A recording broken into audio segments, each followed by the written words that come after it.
अस्सलाम वालेकुम नाज़रीन, मैं हूं रमशक और आप देख रहे हैं प्रोग्राम न्यूज़ नाइट।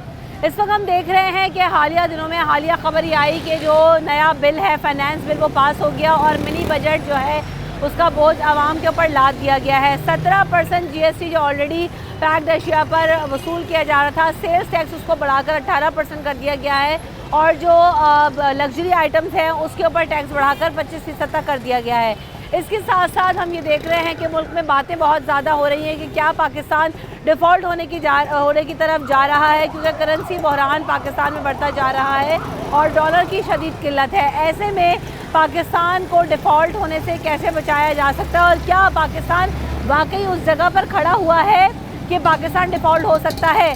पाकिस्तान में मिनी बजट जो लाया गया है उसका मकसद भी है कि IMF की जो शराइत हैं उनका पूरा करते हुए आवाम की जेबों पर ये बोझ डाला जाएगा, मज़ीद टैक्सेस लगाए जाएंगे ताकि मज़ीद रेवेन्यू और टैक्स कलेक्शन की जा सके और IMF से जो किस्त है वो मंगवाई जा सके। तो आए ज़रा आवाम से पूछते हैं और बिज़नेस कम्युनिटी से पूछते हैं कि इस हालिया बहरान में काबू कैसे पाया जा सकता है। और दूसरी तरफ सोशल मीडिया पर हम मुहिम देख रहे हैं कि जो हुक्मरान हैं वो अपनी मराहत वापस लें और वापस दें और हुकूमती ख़र्चे पर मराहत लेना बंद करें, अपना पैसा खर्च करें और जो कंट्रीब्यूशन कर सकते हैं पाकिस्तान की मईशत में हुकूमत को और पाकिस्तान की इकॉनमी की सूरत हाल को बेहतर करने के लिए अपना कंट्रीब्यूशन दें।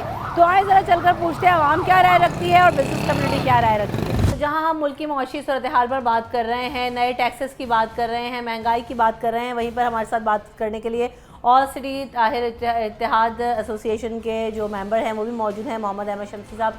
Welcome to the show Shamsi sahab. सबसे पहले तो जो नए टैक्सेस लगे हैं उसका इम्पैक्ट किस हद तक आएगा और कारोबार की क्या सूरत हाल है, और आप भी समझते हैं कि हुकूमत के पास मौशी बहरान से निकलने का वाहिद हल यही रह गया है अब? नहीं, देखिए जो सूरत हाल है मुल्क की इस वक्त हुकूमत की बदतरीन माशी पॉलिसियों के बाइस जो है ये सूरत हाल हम पहुँच गए हैं। आज सूरत हाल ये है कि इंपोर्ट आपने तकरीबन बंद कर दी है, एसेंशियल आइटम्स की इंपोर्ट बंद कर दी है, जिसकी वजह से एक्सपोर्ट रिलेटेड जितनी भी सनतें थी वो बंद हो गई हैं। आपके पास मुल्क की माशी सूरत हाल से निकलने के लिए कोई सूरत हाल है नहीं। IMF आपको कर्ज देने को तैयार नहीं है और उस पर आपने एक नया टैक्स जो है, नए टैक्सेस जो लगाए हैं तकरीबन 170 अरब रुपए के। तो इस वक्त महंगाई इस हद तक है कि आम आदमी 2 वक्त की रोटी नहीं खा पा रहा। आपने इस महंगाई करके ये नए टैक्सेस लगा के इस काबिल नहीं रहने दिया लोगों को कि वो एक वक्त भी खाना खा सकें। इस वक्त ज़रूरियात ज़िंदगी की जितनी चीज़ें हैं या तो बहुत ज़्यादा महंगी हो चुकी हैं और अब सूरत हाल ये आ रही है कि बहुत सारी चीज़ें शॉर्ट होना शुरू हो गई हैं। आगे रमज़ान है, रमज़ान में अशिया खुर्दनोश की बहुत ज़्यादा ज़रूरत होती है और ये मुझे नज़र आ रहा है कि रमज़ान में आपके पास शॉर्टेज होगी और मुख्तलिफ़ चीज़ें नहीं मिल रही होंगी और पैसे आपकी जेब में होंगे तब भी नहीं मिल रही होंगी। इसी तरह फ्यूल का मुख्तलिफ़ शहरों में शुरू हो गया शॉर्टेज और एन मुमकिन है कराची में भी ये चीज़ सूरत हाल सामने आए। तो पूरा कारोबार ज़िंदगी जो है वो मुअत्तल होने की तरफ जा रहा है। आप कोई ऐसी पॉलिसी बनाएं कि महंगाई की शरह ख़ास तौर पे जो आवाम है उनके लिए कम करें और जो ख़ास तबका है आपका जिसको आप मराहत देते रहते हैं वो मराहत बंद करें, हुकूमत के अखराजात पे कंट्रोल करें। 80 वजारतें तकरीबन आप बना चुके हैं और आपको आवाम का कोई ख्याल नहीं, आपकी शाह खर्चियाँ जारी हैं और रोज़ाना ऐसी खबरें देखने को मिलती हैं कि आप हैरान हो जाते हैं कि इस हुकूमत को ज़रा सी अकल नहीं है कि इस वक्त FBR के लिए कर्ज़ा लिया गया वर्ल्ड बैंक से, तमाम मीडिया में मौजूद है, 1 अरब 60 करोड़ रुपए का। वो कोलैप्स ना हो जाए, मुल्क डिफ़ॉल्ट ना हो जाए, आपने उससे लग्जरी गाड़ियाँ ख़रीदी हैं। तो खुदारा अपने आपके दौरे हो रहे हैं, 50-50 लोगों को आप लेके जाते हैं 5 और 7 स्टार होटलों में आप ठहरते हैं और जा किस लिए रहे, वहाँ से उनसे इमदाद और खैरात मांगने। तो कौन आपको खैरात देगा और इमदाद देगा? इस वक्त पूरी दुनिया आप पे ट्रस्ट करने को तैयार नहीं है। हमारा किसी सियासी जमात से कोई ताल्लुक़ नहीं है, लेकिन इस वक्त जो PDM की हुकूमत आई है 6-7 महीने में और इन्होंने जो तबाही मचाई है मुल्क में, तो ये एक दूसरे पे इल्ज़ाम लगाने की पॉलिसियाँ बंद करें, PTI भी बंद करे, PDM भी बंद करे, तमाम सियासी जमातियाँ, और सर जोड़ के बैठें कि इस मुल्क को इस ख़तरनाक सूरत हाल से कैसे निकालना है। क्या पाकिस्तान वाकई डिफ़ॉल्ट की तरफ जा सकता है? क्योंकि एक बहरानी की सी कैफियत है और जो बिज़नेस कम्युनिटी है वो इस चीज़ को बहुत बेहतर तरीके से समझ सकती है कि क्या हो रहा है। तो क्या आपका कहना है इस बारे में? जी, मैं ये कहता हूँ, मेरा कहना नहीं है, पूरी दुनिया ये कह रही है कि पाकिस्तान डिफ़ॉल्ट कर चुका है। आप मसनूई तौर पर उसको वेंटिलेटर पे ज़िंदा रखे हुए अपनी मईशत को, सिर्फ इसलिए कि जिस दिन आपने डिफ़ॉल्ट का ऐलान किया उस दिन सारी मराहत आपके वज़रा की, आपकी ब्यूरोक्रेसी की ख़त्म हो जाएंगी। वो आप ख़त्म करना नहीं चाहते, अपनी अय्याशियाँ जारी रखना चाहते हैं, सिर्फ इसलिए आप डिफ़ॉल्ट का ऐलान नहीं कर रहे हैं, वरना डिफ़ॉल्ट आप कर चुके हैं। आप हमें जब एलसी के लिए पैसे नहीं दे रहे, हम पेमेंट कर रहे हैं और हमें बैंक डॉलर नहीं फराहम कर रहा, और आपने मजबूर भी किया हुआ है कि ओपन मार्केट से नहीं, आपने बैंक से ही डॉलर लेना है, स्टेट बैंक से, और डॉलर आपके पास देने के लिए नहीं, तो आप डिफ़ॉल्ट हो गए ना। डिफ़ॉल्ट और किसे कहते हैं? आपकी करेंसी पे लिखा है ना कि मुतालबे पे अदा करेगा स्टेट बैंक, लेकिन आप नहीं अदा कर पा रहे। इसी तरह बैरूनी जो कर्ज़े हैं, कर्ज़ों की किस्तें आ रही हैं, और 2024 तक तकरीबन आपको जो 6-7 अरब डॉलर फौरी तौर पे देने हैं कर्ज़ों की किस्तों के, आप देने के काबिल नहीं हैं, आपके ख़जाने में पैसे नहीं हैं। तो आप कैसे समझते हो कि आप डिफ़ॉल्ट नहीं हुए? आप बिल्कुल डिफ़ॉल्ट हो गए हो, और आपको फौरी तौर पे तमाम सियासी जमातों को सर जोड़ के बैठना चाहिए और इस सूरत हाल से निकलने की तैयारी करनी चाहिए।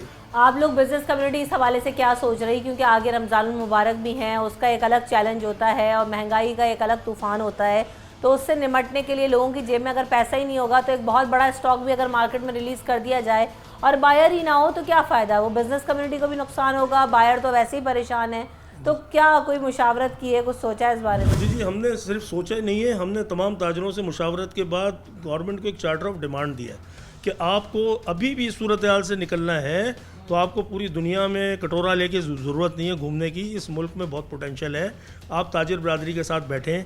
ताजिर बरदरी ये क्लेम करती है कि आपको इस ख़तरनाक सूरत हाल से, और जो हमारी पैदा करदा नहीं है, इन सियासतदानों ने जिस हाल में इस मुल्क को बचाया है, हम अभी भी इस मुल्क को निकालेंगे इससे। पाकिस्तान में देखिए ब्लैक मनी बहुत ज़्यादा है, हमारी मईशत ब्लैक मनी पे डॉक्यूमेंटेड नहीं है माज़रत के साथ। तो अभी भी ये एमएनएसटी दें, आलमी इदारे ये नहीं चाहते कि आप अपने पैरों पे खड़े हो, आप एमएनएसटी दें, ना लें आईएमएफ से कर्ज, और उस एमएनएसटी से आपको और रिबेट दें उस पर।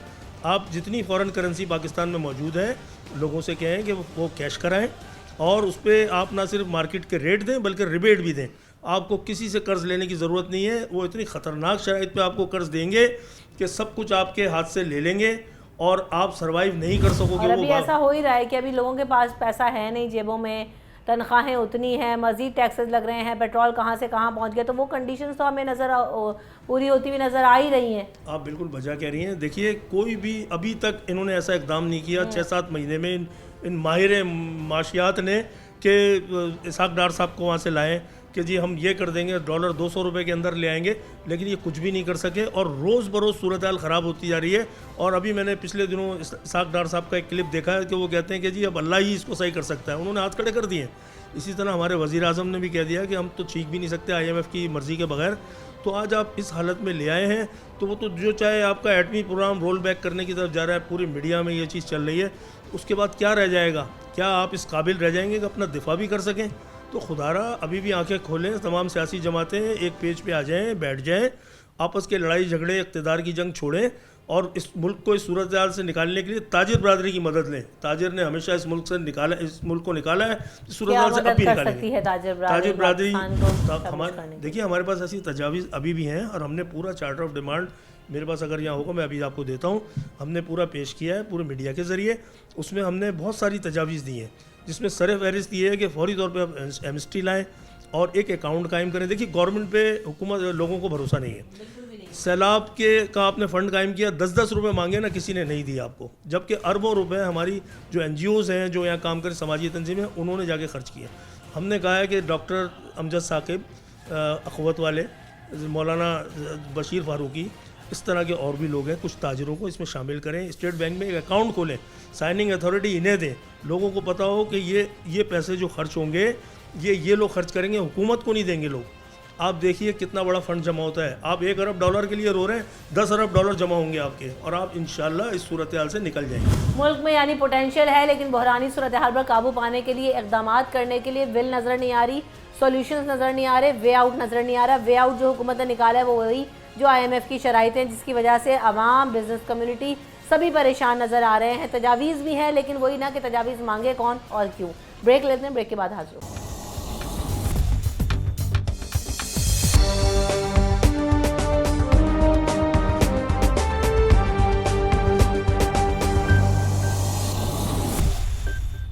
तो इस वक्त मेरे साथ अशरफ खान साहब मौजूद हैं, जो कि बिज़नेस डेस्क हेड हैं, बिज़नेस रिपोर्टर हैं, कड़ी नज़र रखते हैं मुल्क की मुआशी सूरत हाल पे। अशरफ साहब, सबसे पहले तो ये कि अभी एक मिनी बजट आया है और फाइनेंस बिल पास हो गया है, 17% GST बढ़ा के 18%, लग्जरी आइटम पे 25%, इसके असरात क्या होंगे और फिर क्या ये जो बातें हो रही थी कि पाकिस्तान डिफ़ॉल्ट की तरफ जा रहा है, वो सब बातें क्या अब हम ख़त्म होती देख रहे हैं, इससे ओवरकम कर लेगी हुकूमत? लेकिन हमें समझना होगा कि सूरत हाल के पाकिस्तान डिफ़ॉल्ट क्यों नहीं करेगा।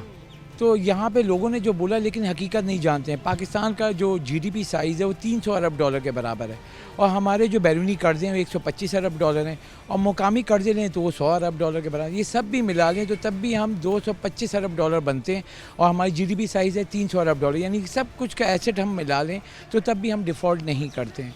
अब उसकी बुनियादी वजह यह है कि पाकिस्तान सालाना इंपोर्ट भी करता है, एक्सपोर्ट भी करता है, फिर तरसीलात ज़र आती है। महीने से मैं आपको बताता हूँ कि पाकिस्तान में तकरीबन 2.5 अरब डॉलर जो है तरसीलात ज़र से आ रहे थे, 2.5 अरब डॉलर जो है एक्सपोर्ट से आ रहे थे, 5 अरब डॉलर आ रहे थे और एक्सपोर्ट आप उसके साथ जो इंपोर्ट का बिल था वो 6 अरब डॉलर का। तो आप तिजारती खसारा महीने का 1 अरब 1.5 अरब डॉलर कर रहे थे। इसको ओवरकम करने के लिए आपको इक़दाम उठाने थे, लेकिन हम देखें जो इस वक्त जो कंसर्न बर वक्त इक़दाम नहीं उठाए, लेकिन हमने पिछले माली साल में 80 अरब डॉलर की इंपोर्ट कर ली, ठीक है, और रेमिटेंसेस और एक्सपोर्ट से हमें 60 अरब डॉलर, तो 20 अरब डॉलर का हमें खसारा था। तो 20 अरब डॉलर के खसारे को कम करने के लिए वो कंसर्न्स आप देख रहे हैं कि हुकूमत को IMF ने 2 शराइत कही हैं बहुत ईजीली कि आप टैक्स नेट को बढ़ाएं, आमदनी बढ़ाएं अपनी, ताकि आप जो आपको सूद की मद में जो अदायगी करनी हो आसानी से कर सकें। दूसरा, आप टैक्स टू GDP को बढ़ाने के साथ गरीब लोगों को किस तरीके से आप मराद दे सकते हैं। पेट्रोल पे आप और बड़े लोगों को आप सब्सिडी नहीं दें, क्योंकि अगर आप देखें इस वक्त पेट्रोल की कीमत जो बढ़ी है उसकी बुनियादी वजह यह है कि हर कोई उससे फ़ायदा उठा रहा था। गवर्नमेंट अगर सब्सिडी दे रही थी तो चाहे बड़ी गाड़ी लेके जो घूम रहा हो, एक मोटरसाइकिल पे तो 1 लीटर डलवाता है, लेकिन बड़ी गाड़ी में कितना डलवा रहा है, 40 लीटर 50 लीटर फ़ायदा उठा रहा था। ओवरऑल इन्होंने ये इनकम जो बढ़ाई है, लेकिन यहाँ पर अगर हम देखें अगर प्राइस रेट बढ़ाए हैं तो इकनॉमी साइकिल क्या कहती है, आमदनी भी बढ़ाएं। आमदनी बढ़ नहीं रही है, एक गरीब आदमी अभी बिल्कुल पेस कर रह गया है। अगर आप आज देखें जैसे मिनी बजट पास हो गया है, 17 से 18% सेल टैक्स हो गया, तो 1% अगर बढ़ा है तो हर चीज़ की कीमत, दवाइयों की बात करें, खाने पीने की बात करें, बिजली की बात करें, हर चीज़ बढ़ जाएगी। आज हमने गाड़ियों के रेट के दिए, हर गाड़ी की कीमत बढ़ गई। बुनियादी वजह ये है कि सिर्फ 1%, ये 1% नहीं, जो गाड़ियों की कीमतें हैं 10 लाख से भी कोई 10 लाख की गाड़ी नहीं है। कम से कम भी अगर एक ऑल्टो की बात करें तो 20 लाख रुपए की है, तो 20 लाख पे 1% लगाए तो आप कीमत देख सकती हैं। अब चलें, फिर भी गाड़ी को फिर हम कह लेंगे कि इस मुल्क में लग्जरी काउंट होती है, वो अफोर्ड भी जो लोग कर सकते हैं वो रखेंगे, वरना लोग नहीं रखेंगे। अब आपने 2 बातें की हैं अशरफ साहब, एक बात तो ये है कि टैक्स लगाने का IMF ने कहा और दूसरी तरफ अपने आमदनी के ज़राए बढ़ाएं। तो हुकूमत ने पहले वाली चीज़ पे तो मनो अन जो है वो अमल कर लिया, लेकिन आमदनी के ज़राए बढ़ाने के लिए क्या किया? अब हुकूमत का क्या प्लान है, पॉलिसी है? क्योंकि मैं तो उसी तरफ आना चाह रही थी कि हमने वो LC के मामलात भी देखे, डॉलर का बहरान देखा, करेंसी का बहरान देखा, रुपये की कदर में कमी देख रहे हैं, सोने की कीमतों में इजाफा देख रहे हैं, तेल की सूरत हाल हम देख रहे हैं। तो इस सारी चीज़ों में हुकूमत किस तरह से प्लान कर रही है कि आमदनी के जो ज़राए हैं, सोर्सेज हैं, उनको बढ़ाया जाए ताकि मुल्क भी कमाए। बिज़नेस कम्युनिटी खासी परेशान है, LCs की वजह से भी परेशान रहे। तो अगर देखा जाए ना, जैसे कि आप ये सवालात कर रही हैं, तो इसकी बुनियादी वजह ये है कि आपकी आमदनी, हुकूमत की आमदनी कब कम होगी, जब आपका टैक्स नेट बढ़ेगा। लेकिन हम दूसरी तरफ देखें, आम आदमी की आमदनी कब बढ़ेगी, जब सिस्टम चलेगा। सिस्टम इस वक्त कोलैप्स किया हुआ है, क्योंकि बुनियादी वजह ये ख़ाम माल नहीं है। ख़ाम माल नहीं है तो बड़े पैमाने की सनतें 50% से भी नीचे आ गई उनकी प्रोडक्शन। छोटी सनतें वो बिल्कुल बैठ गई क्योंकि डॉलर इतना महंगा हो गया है। यानी कि जब ये गवर्नमेंट आई 10 महीने पहले डॉलर 180 रुपये का था, अब 260 270 चल रहा है। तो ये बहुत बड़ा डिफरेंट गैप है जिसका इम्पैक्ट हमें नज़र है। बिजली आपकी महंगी हो गई है, गैस आपकी महंगी हो गई है, टैक्सेस आप पे लग गए, 170 अरब रुपये के इजाफी टैक्सेस लग गए, और ये कहा जाए गरीब आदमी पर बोझ नहीं आएगा, ये नामुमकिन है। अब एक्सपोर्ट बढ़ाने के लिए, बिजनेस बढ़ाने के लिए कोई रिलीफ, कोई प्लान है हुकूमत के पास, या बस सिर्फ ये बातें ही, एक टैक्स लगाना इजी स्केप है आवाम के ऊपर कि जी इनके ऊपर छड़ी चढ़ा दो? नहीं, अभी तो कोई प्लान नहीं है। आपको भी नज़र आ रहा है, आपने टैक्स तो लगा दिया, लेकिन एक मरी हुई इंडस्ट्री पे आप टैक्स लगा रहे हैं तो मज़ीद बैठ जाएगी वो। और जो लोगों की कुव्वत खरीद, क्योंकि सिस्टम कब चलता है, बाय सेल जब हो रही होती है, बाय सेल ही जब रुक जाएगा, कारोबार नहीं होगा, आदमी अपनी ज़िंदगी गुजारने के लिए ख़र्चा नहीं कर पाएगा, तो कहाँ से चलेगा सिस्टम? सिस्टम चलेगा, कोई बाय सेल होगी तभी तो हुकूमत को रेवेन्यू मिलेगा। मैं आज आपको बताऊँ, एक खबर दी, मैं हैरान हो गया कि 7 महीने रवा माली साल जहाँ पर डॉलर नहीं है, इस वक्त स्टेट बैंक के पास 20 रोज़ के बराबर दरामदी बिल के 3 अरब 20 करोड़ डॉलर के ज़खायर रह गए। उस वक्त पाकिस्तान यानी कि जो यहाँ के सरमायाकार हैं, उन्होंने 7 महीने में, आप हैरान होंगी, 1 करोड़ 83 लाख डॉलर मालियत का सोना इंपोर्ट किया है, जबकि हमारे पास डॉलर नहीं है। सही है, पिछले साल के मुकाबले 57% बढ़ गया, क्योंकि आपको डॉलर नहीं मिल रहा था, लोगों ने सोने में सरमायाकारी की, खरीदारी करते करते इंपोर्ट होकर आता रहा, और जहाँ जब आपने इंपोर्ट किया तो पेमेंट किस में करनी है, डॉलर में। तो आप सोचें कि पिछले साल आपने 1 अरब मतलब 1 करोड़ 17 लाख डॉलर का सोना पिछले साल मंगाया था जनवरी में, और इस दफ़ा जनवरी में 1 करोड़ 83 लाख डॉलर का, जिस वक्त इंपोर्ट क्लियर करने के लिए आपके डॉलर नहीं है। इस वक्त माल पड़ा हुआ है, पोर्ट पे डैमरेज डिटेंशन चार्जेस लग रहे हैं, उसकी कीमत बढ़ती जा रही है। मैं सरिये के बताऊं, सरिया 3 लाख रुपए टन पे यानी 300 रुपये किलो पे पहुंच गया है। यानी अगर कोई घर बनाना चाहता है, सीमेंट की आप बात कर लें, सरिये की बात कर लें, लकड़ी की बात कर लें, कंटेनर्स अगर अब अलग फंसे हुए हैं, मेडिसिन का रॉ मटेरियल फंसा हुआ है, चले खाने पीने की चीज़ों को तो ओवरकम किया, ओवरऑल अगर सिचुएशन की बात करें तो अशरफ साहब कितना वक्त लगेगा पाकिस्तान को इस बहरानी कैफियत में, सूरत हाल पे काबू पाने के लिए? देखें, अब ये सबसे मुनसर है कि IMF के साथ जो मुआहिदा हतमी होगा, प्रोग्राम बहाल होगा, उसके बाद IMF 1 अरब 20 करोड़ डॉलर के करीब देगा। उसके बाद दीगर डोनर एजेंसी, दीगर ममालिक जो हमें कहा गया कि सैलाब में हमें देंगे, वो सब आएंगे, तो वो अभी तक आए नहीं है। वो आई नहीं है। अब वो कहा जा रहा है कि IMF की अप्रूवल होती है, प्रोग्राम बहाल होता है, तो पाकिस्तान को मजमूई तौर पर तकरीबन 8 से 9 अरब डॉलर मिलेंगे। तो आपको जो अब अगले ये जो 5 महीने रह गए हैं, फरवरी, मार्च, अप्रैल, मई, जून तक, तो आपको तकरीबन 3.5 अरब डॉलर की अदायगी भी करनी। बचे हुए कितने? 3 अरब 20 करोड़ डॉलर। अब ये सिर्फ एक फोकस करके बैठे हुए IMF का प्रोग्राम बहाल होता है तो हम एक स्टेप ऊपर जाएंगे, फिर दीगर डोनर एजेंसी पैसे देंगी। लेकिन अभी भी सिचुएशन, लेकिन जून में फिर जो है वो जब बजट आएगा, नई चीज़ें होंगी, तो वो दोबारा टैक्स बहरान और ये सब आवाम के हमारा लिए सिस्टम क्या करना है कि हमें इंपोर्ट कितनी करनी है, हमें एक्सपोर्ट कितनी करनी है, हमें रेमिटेंसेस कितनी लानी, इन सब को हमें प्लान करना होगा, जो कोई गवर्नमेंट अभी नहीं कर पा रही है, क्योंकि सियासी गैर यकीनी सूरत-ए-हाल की वजह से रुपए पे इम्पैक्ट आया है। आप स्टॉक मार्केट को देखें, अगर कभी मार्केट ज़्यादातर अभी गिरी रही है, क्योंकि हालात की वजह से वहाँ पे भी सरमायाकार नुकसान उठा रहे हैं। कहीं भी बिज़नेस कंपनी में मतलब कि आप घर की बात करें, फ्रिज की बात करें, कोई भी इक्विपमेंट इलेक्ट्रिक की बात करें, मोबाइल फ़ोन की बात, हर किसी की कीमत जो ऊपर चली गई है। अब आदमी की कुव्वत खरीदी नहीं है। अब घर का मैं आपको बताऊं, अभी हमने दूध का जब आपने किया था 210 रुपये लीटर, मतलब एक गरीब आदमी मतलब कहाँ से खरीदेगा? 25-30 रुपए की रोटी कहाँ से खरीदेगा? हमारे रिपोर्टर ने दिया जो ब्रांडेड दूध है 20 रुपये लीटर बढ़ गया, 250 रुपये लीटर है एक ब्रांडेड। आप दूसरी चीज़ें देखें, उसके बाद सब चीज़ें बढ़ती जानी, क्योंकि आपने सेल टैक्स बढ़ा दिया, आपने ड्यूटी लगा दी, आपने गैस की कीमत बढ़ा दी। तो ये सारी इनटेक है, यानी कि मेरी इंडस्ट्री है, उस पर गैस मिलेगी, मेरी प्रोडक्शन हुई।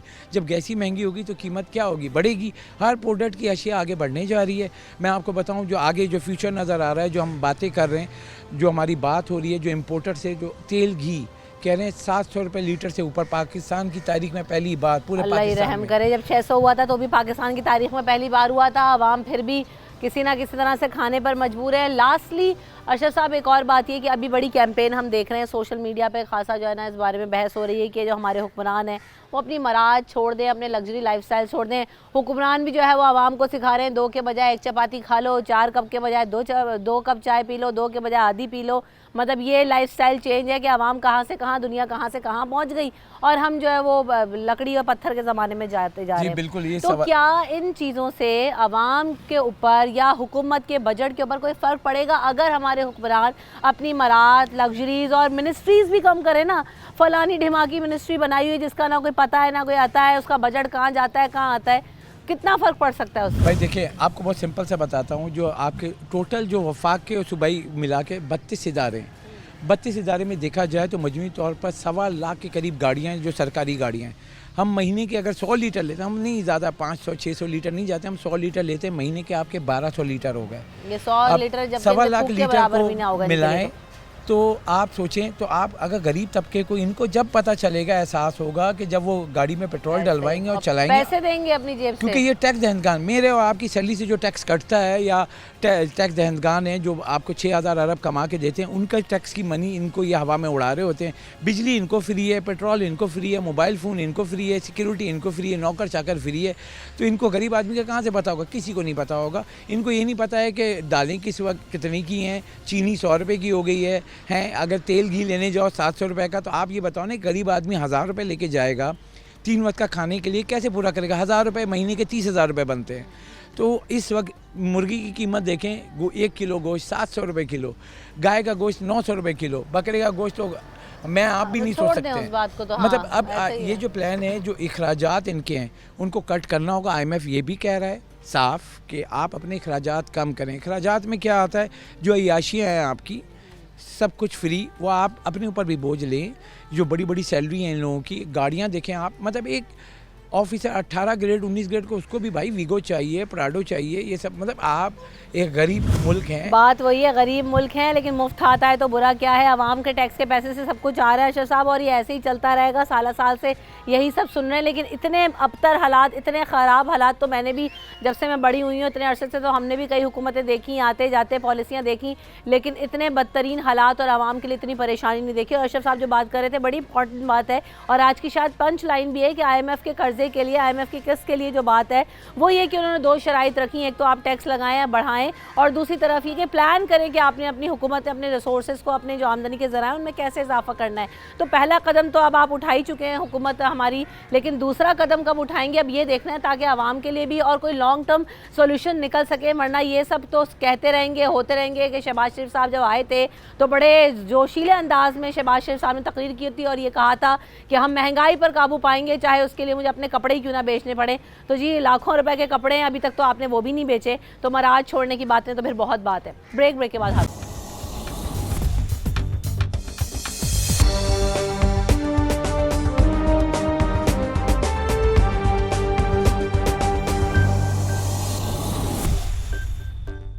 Welcome back in the show. तो हम बात कर रहे हैं मुल्क की मुआशी सूरत हाल पे, और ये सवाल बहुत सारे जहनों में गर्दिश कर रहा है कि क्या पाकिस्तान डिफ़ॉल्ट की तरफ जा रहा है, मुल्क की सूरत हाल कब बेहतर होगी, पाकिस्तान में डॉलर की किल्लत अभी तक है, उसके अलावा जो नई पॉलिसीज़ आ रही हैं, मिनी बजट आया है, इसका इम्पैक्ट किस हद तक आवाम पर आएगा और इसका लॉन्ग टर्म सोल्यूशन क्या है, इस हवाले से बात करेंगे। मेरे साथ मियाँ जाहिद हुसैन साहब मौजूद हैं, जो कि फॉर्मर मिनिस्टर इंफॉर्मेशन टेक्नोलॉजी रहे हैं गवर्नमेंट ऑफ सिंध में, साथ साथ वो प्रेसिडेंट भी हैं नेशनल बिजनेस फोरम के भी, Pakistan business and intellectual forum को भी रिप्रेजेंट करते हैं as a president. Welcome to the show Mian Zahid साहब। आपसे जब भी मुलाकात होती है तो यकीनन मुआशी सूरत हाल पर बहुत डीपली हम गुफ्तगू करते हैं।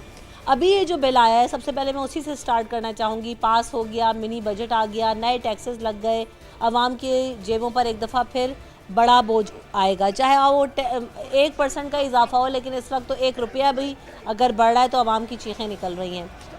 कैसे देख रहे हैं अभी आप इन इक़दामात को? देखिए, बात यह है कि ये तो इसमें कोई शक नहीं है कि 180 अरब रुपए के नए टैक्स भी लगे, जिसको हम लोग मिनी बजट कहते हैं, और कल ये बिल पास भी हो गया और इसमें गवर्नमेंट ने बहुत सारे मेजर लिए हैं। इसके साथ साथ एक चीज़ है कि इसमें बिजली के रेट भी बढ़े हैं, पेट्रोलियम जो कि बजट का हिस्सा नहीं है, बिजली के रेट बढ़े हैं, पेट्रोलियम के रेट 2 दफ़ा बढ़े हैं, इसके अलावा अब गैस के रेट 120% बढ़ने हैं। तो ये चीज़ें हैं, और अभी शायद इसके बाद आगे एक एपिसोड और भी आएगा कि जिससे और महंगाई होगी। अब बात यह है कि महंगाई जो है इस वक्त कोई 27% के करीब थी, जो कि अब वो 35% को क्रॉस कर रही है। और हमने देखा कि डॉलर की सिचुएशन भी देखी हमने कि डॉलर 227 रुपये पे गवर्नमेंट ने 4 महीने से होल्ड किया हुआ था। जैसे ही उसको रिलीज़ किया तो वो 270, 75 और 280 रुपये तक भी गया, लेकिन अब फिर थोड़ा सा वो पीछे बैक ट्रैक हुआ और 264 के लगभग अब इस वक्त चल रहा है। तो उसका भी एक इम्पैक्ट है महंगाई के ऊपर। तो ये सारी चीज़ें जो है, महंगाई तो नो डाउट के है और महंगाई शायद और भी बढ़ेगी, लेकिन बात यह है कि अब ये इसके अलावा कोई चाराकार नहीं था, क्योंकि बात यह है कि हम अब IMF के प्रोग्राम में जाए बगैर हमारा गुजारा नहीं है। एक तरफ कुआं है, एक तरफ खाई है। IMF के प्रोग्राम में जाना भी ज़रूरी है, क्योंकि इंटरनेशनल कम्युनिटी में अगर हमें अपने कर्ज़े रीशेड्यूल कराने हैं या कुछ नए कर्ज़े लेने हैं या फिनंशियली अपने आप को साउंड करना है, तो इसका मतलब यह है कि हमें IMF के प्रोग्राम में जाना होगा, जो कि एक रिकग्नाइज्ड इदारा है पूरी दुनिया का। अब उसके प्रोग्राम में जाना होगा तो इसका मतलब है उसकी कुछ कंडीशंस होंगी। वो कंडीशंस क्या हैं? वो कंडीशंस यही हैं जो कि हमने एक एक एक एक एक करके उसको फुलफ़िल किया है।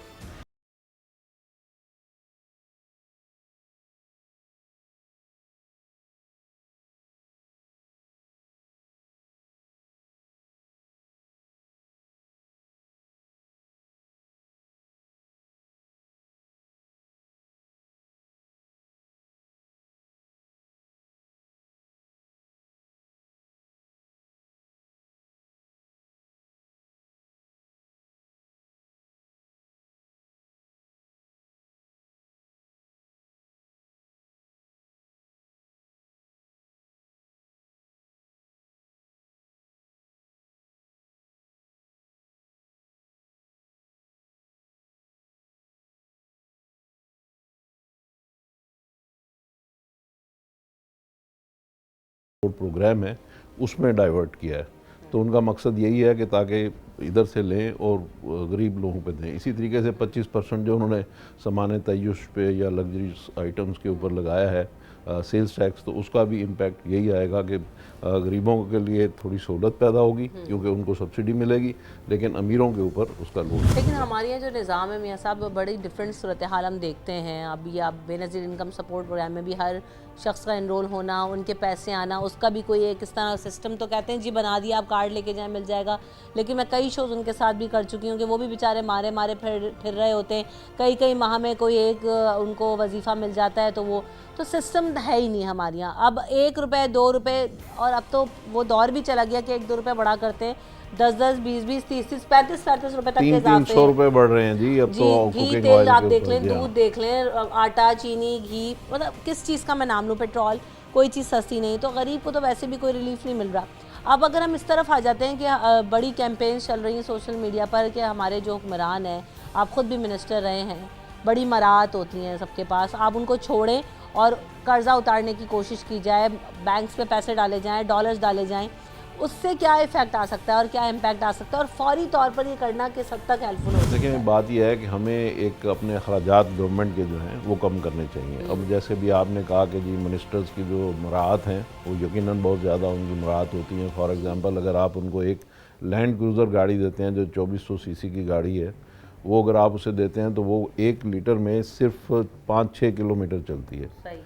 और जबकि एक मोटर बाइक जो है वो 70 किलोमीटर चलती है 1 लीटर में। तो इसी से आप अंदाज़ा लगा लें कि ये इसका कितना मैग्नीट्यूड होता है। फिर इसी तरीके से उनके स्टाफ है, उनकी और मराहत हैं, टीए डीए और बहुत सारी चीज़ें, बिजली का फ्री और टेलीफोन फ्री, ये सारी चीज़ें। लेकिन बात यह है कि ये मराहत अपनी जगह, इसको कम करना चाहिए। लेकिन हमारी कौम जो है, आपको पता है कि हम तकरीबन 25-26 हज़ार मेगावाट बिजली बनाते हैं महीने की, और उसमें से तकरीबन 5-6 हज़ार मेगावाट बिजली जो है ना उसके बिल नहीं मिलते, या वो हवा में उड़ जाती है या वो चोरी हो जाती है।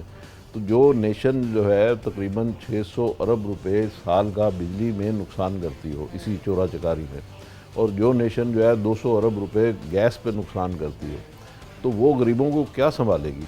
जो नेशन जो है तकरीबन 600-700 अरब रुपया साल का, गवर्नमेंट के जो 80 इदारे हैं जिसमें रेलवे, वापडा, स्टील मिल, PIA ये सब शामिल हैं, तो ये 80 इदारे हैं, इनमें तकरीबन 600-700 अरब रुपए का हम लॉस करते हैं। ये इतने बड़े बड़े लॉसेस हैं, ये अगर अब सब टोटल कर लें तो 20 अरब डॉलर बनता है। इस 20 अरब डॉलर को असल में बचाने की ज़रूरत है, और ये देखने की ज़रूरत है कि बिजली कौन चोरी कर जाता है, गैस कौन चोरी कर जाता है, अगर ये चीज़ें हवा में तो नहीं उड़ जाती। तो हमें जो टैक्सेस लगते हैं बुनियादी तौर पे, या IMF कहता है टैक्स लगाओ, पेट्रोल पे टैक्स लगा दो या गैस पे टैक्स लगा दो, उसकी बुनियादी वजह यही होती है कि ये चीज़ें जो हैं वो कहते हैं कि भाई आपकी कॉस्ट इतने की आ रही है और इतना आपको लॉस हो रहा है, आप इधर से रिकवर करो। तो इस तरीके से और गरीब आदमी के ऊपर ये लोड पड़ता है। तो हमें इन चीज़ों को मुआशरती तौर पर भी इसको रोकने की मियां साहब, अब हम जहाँ पर मॉडर्न एरा की बात कर रहे हैं, दौरे जदीद में इन चीज़ों को कंट्रोल करना मेरा नहीं ख्याल इतना मुश्किल है। दुनिया भर में इन चीज़ों को कंट्रोल किया जा चुका है और हम बहुत बेहतर तरीके से कर सकते हैं। लेकिन फिर वही वाली बात है कि हमें वो विल नज़र नहीं आती, वो प्लान। एक हुकूमत आती है, वो आके मलबा दूसरी हुकूमत पे डाल के चली जाती है। अभी हमने देखा कि PDM की तरफ से जो नई गवर्नमेंट आई, शहबाज शरीफ साहब आए, डार साहब आए, डॉलर होल्ड हो गया। पिछली बार भी डॉलर, मैंने शायद आपसे पहले भी सवाल किया था कि डॉलर होल्ड करने का इम्पैक्ट क्या होता है और उसका क्या कोई लॉन्ग टर्म फ़ायदा होता है या नहीं होता। तो अब बात यही है कि जब तक हम लॉन्ग टर्म सोल्यूशंस की तरफ नहीं जाएंगे, किसी एक हुकूमत को तो ये बीड़ा उठाना ही होगा। तो ये इन मसाइल को अगर कंट्रोल कर लें तो आवाम तो बिल भर रही है, और आप जब ठीक है आप 1 महीना 2 महीना देखें, नहीं आप बंद कर जाए, लेकिन कोई सिस्टम तो बनाएं।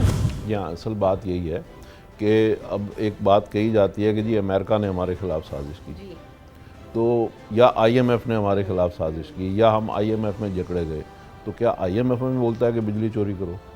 सही बात है। क्या अमेरिका हमें बोलता है कि बिजली चोरी करो? ये तो हम लोग हैं ना जो बिजली चोरी करते हैं। क्या अमेरिका हमें बोलता है कि अपनी PIA में, स्टील मिल में लॉसेस करो? ये हम करते हैं। हम करते हैं, इल्ज़ाम दूसरों पे धरते हैं। हमें चाहिए कि इस अपनी आदत को कंट्रोल करें और अपनी चीज़ों को ठीक करें। अब जहाँ तक ठीक करने का ताल्लुक है, तो जो भी गवर्नमेंट ऑफ द डे है, चाहे वो खान साहब की हो, चाहे PDM की हो, कोई भी गवर्नमेंट हो, तो उसकी जो भी अपोजिशन ऑफ द डे है वो उसकी मुखालफत करती है जब भी इन चीज़ों में ये मुश्किल फ़ैसले हैं।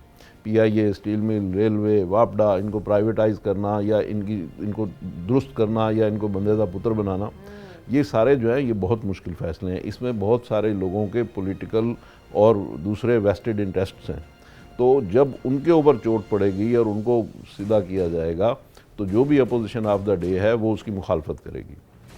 इसके लिए चार्टर ऑफ इकॉनमी होना चाहिए, इसके लिए सबको मिल बैठना चाहिए। जब तक ये सब मिल नहीं बैठेंगे, एक दूसरे के ऊपर चोर चोर की रट लगाए रखेंगे और मिल बैठ के इन चीज़ों को हल नहीं करेंगे, ये चीज़ें हल नहीं होंगी। इसके लिए पॉलिटिकल स्टेबिलिटी चाहिए। हम जब तक ये सारी इंस्टेबिलिटी के अंदर ही फंसे रहेंगे, एक दूसरे पे इल्ज़ामात ही लगाते रहेंगे, तो उस वक्त तक ये चीज़ें रिज़ॉल्व नहीं होंगी। तो असल बात यही है कि हम इन चीज़ों को रिज़ॉल्व करें, चार्टर ऑफ इकॉनमी करें और सब मिल बैठ के इन चीज़ों को दुरुस्त करें। पाकिस्तान डिफ़ॉल्ट की तरफ क्या जा सकता है? अभी भी हालात इतने ही ख़राब हैं या कुछ बेहतर हुए हैं, और या इसके आने के बाद मिनी बजट के हो जाएंगे बेहतर? आपकी देखिए, बात यह है कि डिफ़ॉल्ट तो मैं नहीं समझता कि पाकिस्तान डिफ़ॉल्ट करेगा। उसकी बुनियादी वजह यह है कि जब हम एक इंटरनेशनल कम्युनिटी के रुकन हैं और हमने उनका जो भी नुस्खा है वो नुस्खा कीमिया जो है वो हमने अडॉप्ट कर लिया कि भाई ये नुस्खा कीमिया आपके लिए और इससे आप ठीक हो जाएंगे, वो हमने अडॉप्ट कर लिया। अब जब हम उनका नुस्खा अपना रहे हैं तो फिर डॉलर महंगा होगा, रुपया सस्ता होगा, तो फिर जो आपका फ़ॉरेन बायर है उसको हमारी चीज़ सस्ती पड़ेगी। जब हमारी चीज़ उसको दूसरे ममालिक के मुकाबले में सस्ती मिलेगी तो वो हमसे ख़रीदेगा, तो यूँ हमारी एक्सपोर्ट्स बढ़ेंगी। इसी तरीके से जो हमारा बाहर बंदे बैठे हैं वो जब हमें पैसे भेजते हैं पाकिस्तानी, तो उनको जब यहाँ डॉलर 225 या 27 रुपये में कैश होगा तो उसकी बजाय अब अगर उन्हें 260 या 70 में कैश होगा तो वो वहाँ से रेमिटेंस ज़्यादा भेजेंगे। तो इस तरीके से हमें डॉलर ही की तो किल्लत है ना, तो हमें डॉलर इस तरीके से हमें जो फॉरेन रेमिटेंस है वो भी बढ़ेगी और हमारी एक्सपोर्ट भी इंशाल्लाह बढ़ेगी। तो ये जो दोनों चीज़ें जब बढ़ेंगी तो फिर हमें कुछ ब्रीदिंग स्पेस मिलेगा। सही, उम्मीद है कि ये ब्रीदिंग स्पेस आवाम को भी अब मिल जाए, क्योंकि आवाम के लिए तो बड़ी परेशानी यही है कि हुकूमत की तरफ से इक़दाम तो उठाए जा रहे हैं लेकिन वो आवाम की जेब पर तो बहुत ज़्यादा भारी गुजर रहे हैं। आने वाले वक्त में उम्मीद यही करते हैं कि अल्लाह ताला बेहतर सूरत हाल लेकर आए और इकॉनमी जो सिचुएशन है वो स्टेबल होती है हमें नजर आए। बहुत शुक्रिया मैं जाहिर साहब, आपने हमें तज्ज़िये से अपने आगाह किया। ब्रेक ले लेते हैं, ब्रेक के बाद हाजिर होंगे।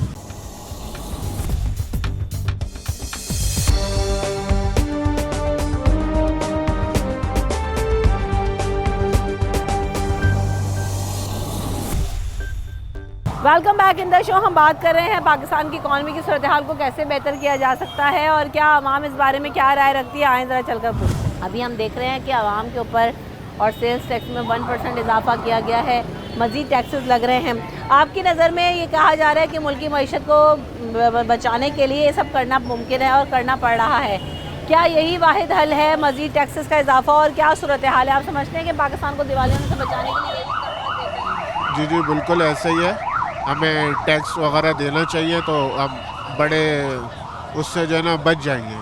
बहरहाल ये फैसला अच्छा है। जब हम लोगों से पूछते हैं तो लोग कहते हैं कि पहले इस कदर महंगाई बढ़ चुकी है कि हर चीज़ ऑलरेडी इतनी महंगी है, नए टैक्सेस लगते हैं और इजाफा हो जाता है। जी हाँ, असल में देखिए इसका कोई हल नहीं है।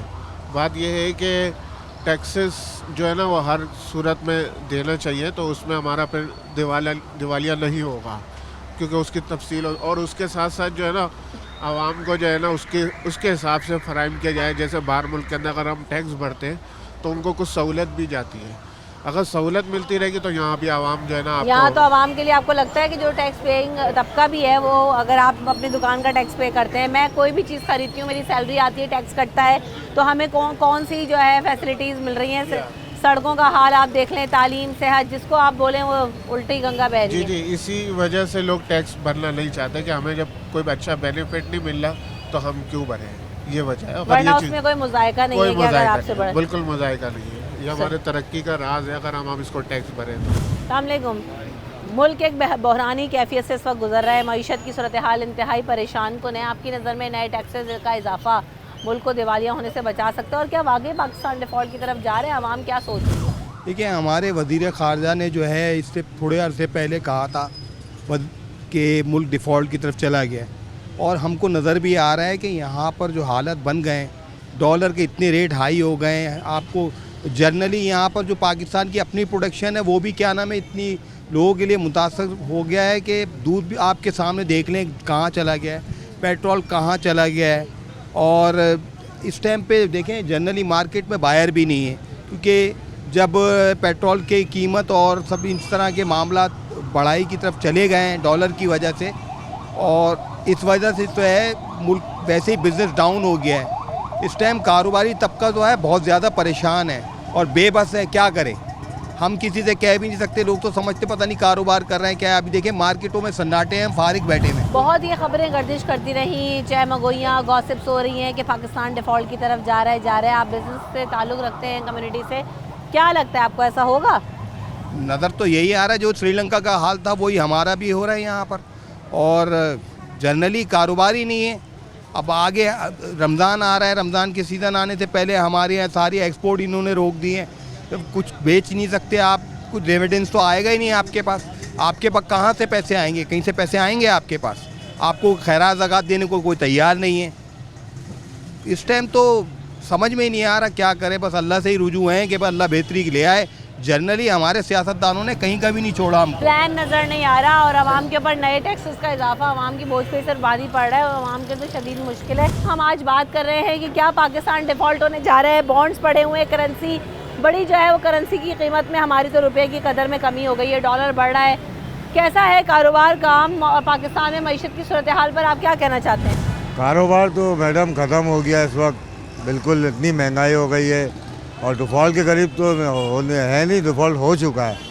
ये मसनू ही चल रहा है, अभी आपके सामने जो है इन्होंने शो नहीं किया है, डिफ़ॉल्ट हो चुका है। अगर इंटरनेशनल तौर पर देखा जाए तो पाकिस्तान डिफ़ॉल्ट हो चुका है। अभी कह रहे हैं नई किस्त मिल जाएगी तो सब कुछ पहले जैसा हो जाएगा, चीज़ें बेहतर हो जाएंगी, लेकिन क्या कीमतें बढ़ने के बाद कमी आती है? कुछ भी नहीं, जो जहाँ पे बढ़ता है वो कभी कम नहीं होता। बढ़ाने में जल्दी करते हैं, गिराते कोई भी नहीं। अब देखा अपना डॉलर कहाँ था, तो 275 रुपये 280 रुपये पर डॉलर चल रहा है। गरीब आदमी मर गया, रोज़ कमाने रोज़ खाने वाला निज़ाम कैसा बन रहा है? सकत है सब लोगों के पास नहीं, लोग बेच रहे हैं बेचारे, कारोबार नहीं है, रमज़ान आ रहे हैं, हर चीज़ महंगी हो गई है, दालें आटे चावल सब महंगा हो गया। तो इस वक्त जो है बुरा हाल हो चुका है आवाम का। ऐसा ही है आवाम के लिए। आपको लगता है कि सिर्फ जो टैक्स बढ़ा दिया गया उससे मुल्क की मईशत में बेहतरी आ सकती है, और क्या आपको लगता है कि सूरत हाल कैसे बेहतर होगी मुल्क की? मुल्क की सूरत हाल कैसे बेहतर होगी? कारखाने फैक्ट्रियाँ बंद पड़ी हुई हैं, माल से कच्चा माल खाम माल आता नहीं है, कहाँ से बेहतरी होगी? आप बताइए ना, खाम माल तो आता ही नहीं है। हम छोटे मोटे मालूम आदमी हैं, हमको तो मालूम है कि फैक्ट्रियों में माल और फैक्ट्रियाँ बंद पड़ी हुई है, खाम माल बाहर से आ नहीं रहा है। कोई प्लास्टिक देखो 400 रुपये किलो तो 800 रुपये किलो। से एम्प्लॉइज़ को निकाला जा रहा है क्योंकि खाम माल की ये दरामद नहीं है हमारे मुल्क में। इस वक्त कई महीने गुजर चुके कि खाम माल ही नहीं आ रहा, तो जब जाहिर सी बात है रॉ मटेरियल नहीं होगा तो कहाँ से बेहतरी आएगी? रॉ मटेरियल ही नहीं है हमारे पास इस वक्त। बड़ी कंटेनरों में सामान बढ़ा हुआ है, बड़ी फैक्ट्रीज से जो एम्प्लॉइज़ को है टर्मिनेट किया जा रहा है सिर्फ इसी वजह से कि खाम माल नहीं है, प्रोडक्शन नहीं है, तो उनकी सैलरीज कहाँ से करेंगे? बेरोजगारी बढ़ते जा रही है और कोई हल नज़र नहीं आ रहा, और एक तरफ महंगाई का बढ़ना तो दूसरी तरफ बेरोजगारी का बढ़ना, दोनों चीज़ें साथ साथ चल रही हैं। आए आगे चलते हैं। जो माशी सूरत हाल देख रहे हैं उसमें ऑलरेडी चीज़ें इतनी महंगाई बढ़ गई थी, अभी मज़ीद सेल्स टैक्स लगे हैं इलेक्ट्रॉनिक आइटम्स पे, हर चीज़ की कीमतों में इजाफा हो जाएगा। पहले क्या कारोबार की सूरत हाल थी और अब इकॉनमी की सूरत हाल और कारोबार? बेटा मैं तो एक ही चीज़ जानता हूँ, ये अज़ाब इलाही है, कुदरत की तरफ से अज़ाब है, समझे, और कुछ भी नहीं है। पहले भी आदमी खा पी रहे थे, अभी भी खा पी रहे हैं, समझे। जिसको ये महंगाई हो कुछ भी हो, आदमी भूखा नहीं मर रहा है। कारोबार में कोई फ़र्क नहीं पड़ रहा? कारोबार फ़र्क तो पड़ेगा ही ना हर चीज़ में, कभी ऊँच कभी अच्छा कभी बुरा, ये होता रहता है। मुल्क की मौशी सूरत हाल में यकीनी बहरानी की सी कैफियत है। कारोबार, आप इलेक्ट्रॉनिक आइटम्स की आपकी दुकान है, हर चीज़ के ऊपर पैसे बढ़ने जा रहे हैं। कारोबार ऑलरेडी कैसा है और अगर मज़ीद पैसे बढ़ते हैं तो क्या होगा? एक्चुअल कारोबार तो अपनी जगह खड़ा हुआ है, लेकिन जिनके पास इन्वेस्ट ज़्यादा है वो चल रहे आगे। जो छोटे पैमाने के छोटे कारोबार वाले लोग हैं वो डूब रहे हैं, और जितनी लेबर है ना वो लोग कम से कम कर रहे हैं। मतलब कि बेरोज़गारी बढ़ रही है, बिजनेस सिमट रहा है, और आप समझ लो माशी तो सूरत हाल वैसे ही ख़राब है पाकिस्तान की। 50 साल के अंदर ही मैं हमेशा से ही सुनते आ रहा हूँ कि माशी पोजीशन ख़राब है, लेकिन जब तक अगर यहाँ पे सियासी तौर पे सही बुहरान होगा नहीं, कोई एक बड़ा लीडर नहीं मिलेगा, तो मेरे ख्याल से माशी बुहरान का कभी मसला हल नहीं होगा। ये सुन रहे हैं कि अगर हमारे हुक्मरान अपनी मराहत तंग कर दें तो ये बहुत सारे जो पैसे हैं वो रिकवर हो सकते हैं, तो आपकी नज़र में क्या ऐसा करना चाहिए? देखिए, सबसे पहले तो हमारे अब ये ग्रीन बस का आपने इतना बड़ा प्रोजेक्ट लगाया हुआ है, इनमें करोड़ों रुपये लगा दिए, अरबों रुपया खर्च किया। अगर ये करोड़ों रुपया बचा के हम कर्जा उतारते, IMF के पैरों पर गिरने की वजह अपनी टेक्नोलॉजी अपने मुल्क की मैशियत को इस्टेब्लिश करते ना, तो हो सकता था पाकिस्तान चीन या ऐसे ममालिक के बराबर खड़ा होता कि आज पाकिस्तान अपने पैर पे होता। लेकिन उनको ये क्वालिटी हमें सियासत क्या है, हमेशा आते लीडर लूट के जाते, वोट हम ही देते, कुछ चीटिंग से आते, तो सारा जो पाकिस्तान का दारू मदार ख़राब हो रहा है ना वो सियासत से। सही बात है, अगर सियासी दाव पेच पीछे छोड़ दिए जाएं और सबसे पहले अगर ये थॉट आ जाए ना कि हमें अपना मुल्क बचाना है, और जेल भरो तहरीक भी बाद में आती है, महंगाई मुकाओ मार्च भी बाद में आते हैं, सबसे पहले तो मेरे ख्याल से इस तहरीक का आगाज़ होना चाहिए कि IMF की कर्ज उतारो मुहिम पहले भी हुई, कई सालों पहले हुई, शायद हम पैदा भी नहीं होंगे, लेकिन उस वक्त जब ये फ़ंड जमा किए गए उसके बावजूद भी ऐसा नहीं हुआ। मुशर्रफ साहब के दौर में IMF के कर्ज उतारे गए, लेकिन उसके बाद फिर वही कर्जे ले लिए गए। तो जब तक आप ये कोशिश नहीं करेंगे कि अपने मुल्क को, अपनी जो इकॉनमी है उसको इस्तेमाल करना है और आइंदा IMF के पास नहीं जाना, तब तक ये ऐसे ही चलता रहेगा। दुरुस्त बात है, बहुत सारे लोग यही कहते हैं महंगाई महंगाई महंगाई, सारा साल से सुन रहे हैं और सब कुछ ऐसे ही चल रहा है, कोई हल नहीं है। कोई भी हुक्मरान आए, चूजन हो या फोर्सफुली आए, हालात नहीं बदल रहे। रमशा कमल और न्यूज़ 8 की टीम को दीजिए इजाज़त, अपना ख्याल रखिएगा, अल्लाह ने के बाद।